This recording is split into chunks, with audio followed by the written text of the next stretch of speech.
uriya mugore we ntabwo yaba hariya. umugore we naje abanyapoza baravuga ati ikaze ntabwo mwajya muhagurara ko mfiteyo ntabwo bishoboka kurusha ari benshi. ntabwo bishoboka nta n'umugore wawe yahaba. burya yaragukinye. hari abita urugendo bara yaragukinye. ufite amayuki yaho zone zaho bahagura nta. uya hari nahenze ubu ngubu. naraje mpamagara umugore wa Nyamondo turahura kuri Patrice aravuga ati cyangwa ibyo wavuze wandebeye neza.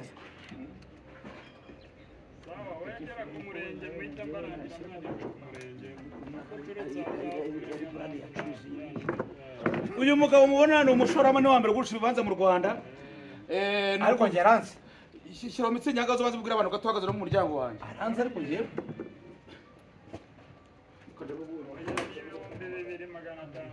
wa mugabo we komisiyoneri witwa Kabananga Isaac wacuje imodoka acuza amaviyiti uranze.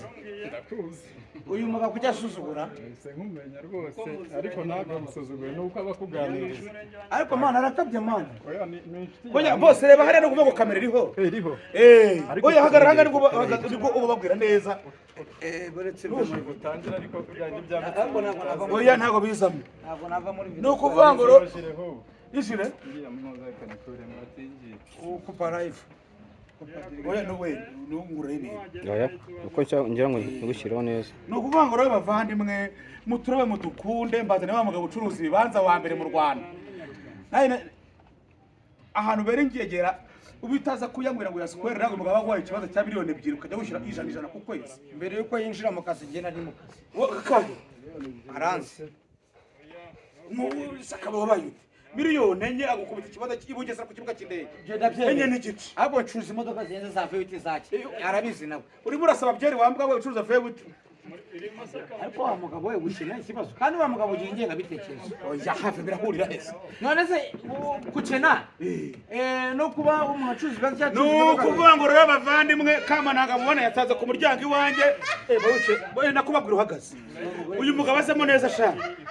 uyu mugabo azemo neza kuko niwe ugiye kubabwira ibyiza by'ibibanza none kugira ngo bamenye ko ari na biri kuvuga ngo kugeza ku iduka iwanjye cyangwa ku kabutike cyangwa ku kabari.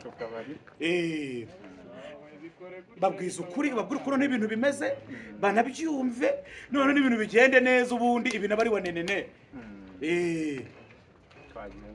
wowe babwira ubu uriho uronora yini isi yose irimo kukureba uri mu Budage uri muri Amerika uri hehe. okay murakoze cyane Nyamabondo cyane namwe mwese twazanye hano kuri iki gikorwa. ubu tugiye guhaguruka hano i Kigali hano muri quartier twaje gusuramo uyu mugabo Nyamabondo umaze kwiteza imbere. twatangiranye mu minsi yashize mwabonaga ko nta kintu ariko murabona ko amaze kwiteza imbere biciye muri kampani yacu amafaranga akorera n'ahandi hatandukanye. babwira rije babazi ko ngo ndi umusikama. ni umuntu w'umugabo afite uri umumeni ntabwo uri umusikama. aratuye rero tugiye guhaguruka inaha i Kigali tujye mu Bugesera kubereka hano Mayange Nyamata tugiye kuberekayo ibibanza by'amafaranga make cyane kandi bikora mitasi. turaje tubereka ibyangombwa by'ubutaka ntago ari bya bintu ntago ari scam. ntago muragura ikibanza ugategeza mu kwezi nk'uvuga ngo byangombwa n'ibirabona mitasi ako kanya. ese umuntu yakwikopesha afite udufara duke mukamwongeraho. ufite nka Kabananga ukorera wenda ku ma YouTube akora iki isazi ubusa. numvise muvuga ko akorera ku ma YouTube yakoreragaho ngo twaramusanutse. urumva ko system yarandutse yarakuruze system kuko nabugerana nayo. urumva ko nimba ukorera 50 ku munsi ushobora kumbwira ngo ese n'inzovu cyangwa inzovu cyane n'abari abana. inzovu birashoboka. reba nk'ubu inzovu ejo bundi umuntu diaspora mu miliyoni mugira muravuga ati hari kampani hari itanga ibibanza wagomye tukajya kureba uriya mugabo ukamuha 700 ukazagana 300 kugera mu ndaya akaba kwikubita ikibazo ejo wabona ndi ukagenda ugira paka mukoze mitasiyo. inzovu barambwe ati se Nyamaboti ni Nyamuhanda ajyana iki mu ndaya none umugabo arimo kumubwira ngo amafaranga yashize ngo ni muhe 40. kuko nayariyeho wariyeho ubu ngubu hari ibibanza bimeze tunagenda turajya kubireba. ubu ngubu hari hari ibibanza tugiye kubaha, hari site twabakatiye hano Mayange mu Bugesera twibutse abantu ko bagiye kuba muri Kigali mu minsi ya vuba. Bugesera yabaye Kigali gusa ntibabihuje kuva ikibuga cyakuzu kuva kuri iriya site ugera ku kibuga cy'indege ni iminota nk'icumi ku kamoto cyangwa se ku modoka, ni iminota nk'icumi, ni hafi y'akarere, ni hafi ya Nyamata, kandi twebwe akarusho ni imitasiyo. twebwe dukora ibintu byiza, mutaza kubona ikampani mukagira ngo ni marishari, ibintu bimeze neza, webana ibintu ni wanenene. Marishari ko yarabihaniwe, niyo mpamvu leta yamufasha kubera gutanga inyandiko mpimbano. Nagarahamwe n'icyaha. Ariko kizamuhama. Wa mugabo we n'umuragishwa. Numvisha ngo nayisimbi bagombye kumufunga. Nayisimbi bakora. Atarakatirwa n'urukiko. Abakiri umwere. Yakubise umugore se. Wa mugabo ko wafunzwe imyaka igeze ku 14. Uko wakatiwe imyaka 7. Ariko barakatiwe inyandiko mpimbano. Iyo umuntu nawe nibyo bamureka. N'urukiko abakiri umwere. Utubugira umwere. Yego. Nta kintu yigezamo.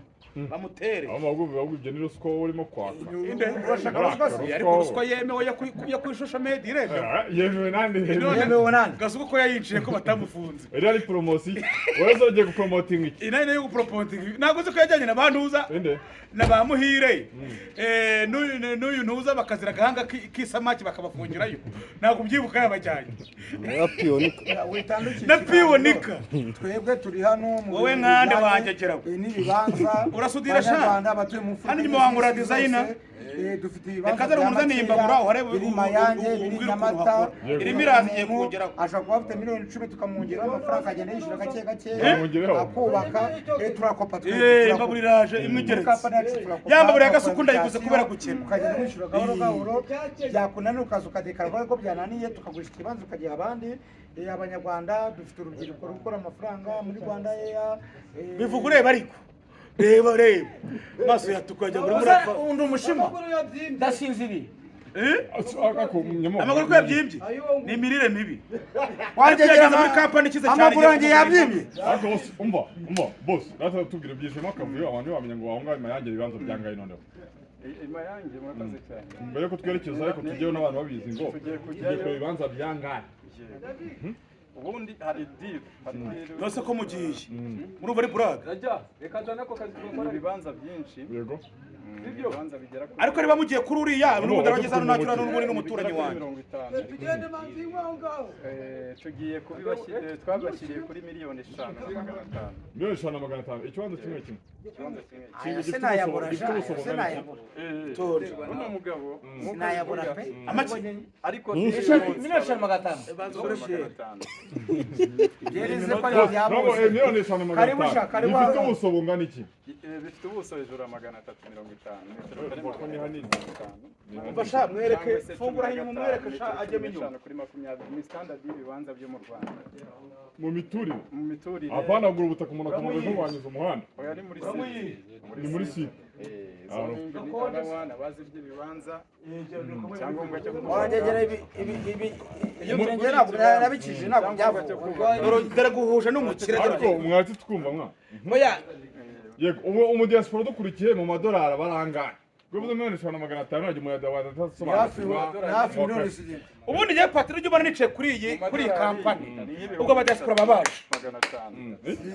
500 nkuko twatangiranye ubushize mwabonaga Nyamubundi iki gikorwa rwose amaze kugeraho kugira akabari muri Kigali cyane akabari ceceka iramaze botike ariko nibo gikesha botike de Nyamubundi nukuvuga ngo aba bagabo cyane nabakundiye bafasha n'urubyiruko kabuzi kubaza ugakorana nabo ukajya ukorana nabo ukavuga ngo umuntu ashaka ikibanza hana ufite nimero zabo ufite kampani yabizo iyo gurisha ikibanza bagwa 500 bitanagurisha cyangwa 500 ari bagwa miliyoni nanjye ndabyemeye ibi ibyo uvuga ndabyemeye turajyamo imodoka yaje se urumva yuko isawa cyane Mayange ni hafi cyane ni hafi cyane n'ahantu hafi cyane hano urenze ikiraro se ukazamuka gato ni hafi cyane kabisa asigaye ibibanza bingahe kuko ubushize site twagiyeho ibibanza bahise babigura n'abagura amasuka mu gihe cy'ihinga musigaye ibibanza n'icumi byonyine biriya byo kuri airport aho duherutse na biriya byaramiro ubugeze ibibanza byararangiye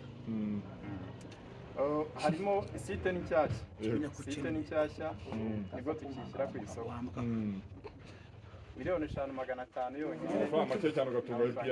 Ariko hari akantu tutababwiye turi bubereke, hari deal icyo twita deal, Sure deal. sure deal. Uyu munsi tuzanye deal uyu Nubwo munsi. tubabwiye iyo site Yego. hari deal uyu munsi, abantu bamenyereye kugura amadiro gusa. Yego. Hari ikibanza muri ibyo bibanza gifite icyangombwa kimwe, gifite ibibanza bitatu. Ntabwo ni ikibanza kirimo bitatu. Kirimo bitatu. Bihuriye ku cyangombwa kimwe. Bihuriye ku cyangombwa kimwe. Byumva. Niyo deal uyu munsi. Nimba kimwe turi kugitangira 5,500,000, Yego. icyo cyo turakibahera 1,11,000. Urumva harimo inyungu hafi ya miliyoni zigera muri 5. Bagira amahirwe mfite Patrick. Nugura kimwe ni 5,500, ariko nugatwarira rimwe. Niyo mpamvu twabyise deal. Ni deal uyu munsi. Nyamabondo wakigura icyo kibanza. Nyamabondo ngewe abakurikiye imfuruka nye z'isi muri Amerika, muri Aziya, mu Burayi no muri East Africa cyangwa muri Afurika, Nyamabondo ngiye kumugurishiriza reka yonze yaguze ni mu mwobo naze ahantu baba 32 nkazanga ni mu mwobo mwobo. agurishe uze ugure aho bita Mayange mu bibanza by'isi. Nakoze top up se kafite amazi arimo kubaka hari kwirebera agatwara arakama kwihariye. Ari ahantu nahabonye No kwirebera bafite. Ahubwo nakubwira hari umudesporo wanjye noneho wari wabibonye bira bibanza ducuruza. Urumva haje ibindi bishyashya. Nukuvuga ngo azaza ejo bundi bamwita Kadafi. Niba ushuze yari yaje ariko twari tutaramenyana agura kwirebera. Bari ntago ari umutindi kuko nibyo bigiye kumuzana. Ataza mu kwa gatandatu. Akigera i Kigali. Bari ushuze yari yaje abakodesha kwirebero. Nigeze no kurikirana nerekana amadolari yamaye. Umuntu amadolari 400 avuye muri Amerika. TV yatuye kwazaza mu kwa gatanu. Turi mu kwa Inde se muraziranye. Oya, muri eleganti mwese. Oya babatinde ntukabazane muri elegante n'abatinde babamwe. Muri elegante dushaka abantu bafite akazi kazwi, dushaka niba uri mu YouTubers, YouTube akaba ari yawe. Ukabuhembwa ku kwezi. Twabyoroheje. Zana ubufaranga uhembwa ku kwezi urusha kujya uzana 150 baguha ikibanza. Utazapfa nka nzovu cyangwa ya. N'ikindi kintu dushaka. Cyangwa uzapfa nk'injege. Nawe upfuye naberega nta kintu ugira. Hari n'akandi kantu nshaka kubabwiraho gato. Yego. Ku muntu wamugana dukurikiye uvuga tugiye 1,500 ariko sinzi ifite zose. Kandi elegant real estate numvisha ibintu muvuga ari swadi ndabigenza nta. Kaduhe indi deal abajene cyangwa se n'abantu bose badafite yuzuye. Duhere ku n'utuntu tubiri. Duhere ku bantu bafite platform nk'aba bagabo bose mwese. Nuvuga uyu nguyu ko na platform agira. Nukuvuga ngo kuri iyo site tugiye gushyira hanze ku isoko narababuye ibibanza 55. Yego. Narababuye. Iyo uzanye umukiriya kuri ubu mwese mufite ama YouTube. N'undi mujene wari wese ufite ka WhatsApp, ufite TikTok, ufite ofisi yacu murayizi yari i Remera, ahantu hakorera Simba imbere ya Rubis imbere yo kwa Rando muri etage ya gatatu. Niho mudusanga uzanye umukiriya akagura tumuha commission y'ibihumbi 300. Rosamira tuzitahana. Uzana umukiriya gusa. Ukazana umukiriya yagura tukaguhamo commission. Komisiyo. Ibibanza ni ibyacu nta kibazo tuguhamo komisiyo y'ibihumbi. Ntabwo muragiye. Ntabwo baragiye. Tandukana n'abandi baba baragiye ugasanga bo barimo bagiye kugabanya iyo komisiyo. Avuga ko muragiriye umuntu runaka w'umujenera cyangwa w'iki ntabwo muragiye. None nabo buzanye abantu. Gusa n'igihe bamuzanye. Abajenera ntabwo bacuruza. Ariko niyo mpamvu iki kibazo twatubajije tubuza wa mugani. Ntabwo uzabura agiye ugasanga komisiyo tugiye kuyipasura. Niyo mpamvu iriyo elegante riyo estate ntabwo bajya bagabana. Udarikiramo kundi iyo umuhamagaye ukavuga ati mbonye umuntu ahitaza kuguha veni y'ubuntu. Ako kantu gusa. Konyine noneho yagura ugahita ubona ya komisiyo yawe. Kuri none ko umuntu uzanye umuntu n'umuntu wiguriye ya diro ya 10. Ariko iki ni intuzi. Ikindi nabibutsa. Oya niyo noheri yambara ngo nta bushobozi yajya bwo kuyigura. Ariko rero mwagiye mutuvangiranya mubona. Mwatuvanye muri diro muri waza. Nta bushobozi afite bwo kuzaba gahamba. Isaza bizashiranye nta cyane rifite kwambara. Mwagiye mutuvangira. Ntabwo tuguvangira. Ntabwo tuguvangira kari gatoko. Twe dufite ibyo tuzi dukora. Twe turaba YouTubers b'ibiganiro iyo tuganira umukire batubwira ibintu mukavangamo iby'amakweto n'amasaha. None se isabaras yireke ibyo umukire tubwira isi yose irabyumva. Nawe tukati kumungane kandi byo ko ni ukuri. Wowe uza rero Patrick kuzana twa tugambo twawe uzana mu gute. Ababuye. Cyane umugabo. ntabwo byakunda. ubu uzanye umukiriya tumuha komisiyo umuntu ukorera 300,000 mu Rwanda mu kwezi si benshi none ushobora kuyakorera uzikomenya nabaye mu nzu z'abandi nzi ko ari izanjye kumbi nagiye inyuma ya Rayon Sports ngiye kwinjiza umubyeyi hari ibibanza bya 5,500 n'icyo wagura Nyamata nyuma yanjye hari na dira y'umunsi w'ibibanza bitatu ku kibanza kimwe ibibanza bitatu kuri 11 mu kanya tugiye kujyayo tugiye imayange kandi ikindi abakiriya tubatwarira ubuntu imodoka zabo visite bagushyira mu modoka ya company ukagutwara ukareba ukanywa ukarya ukareba ugashima nta kintu wishyura ushobora no kureba ntugure ntacyo ukigendera ugasubira aho wavanye barahagusubiza ari sawa cyane rero ushobora ko nyabona no kujyaho kuba abo tugenda no kwerekezayo tukaba twarekere hano abakomisiyoneri iyo batujyanye ahantu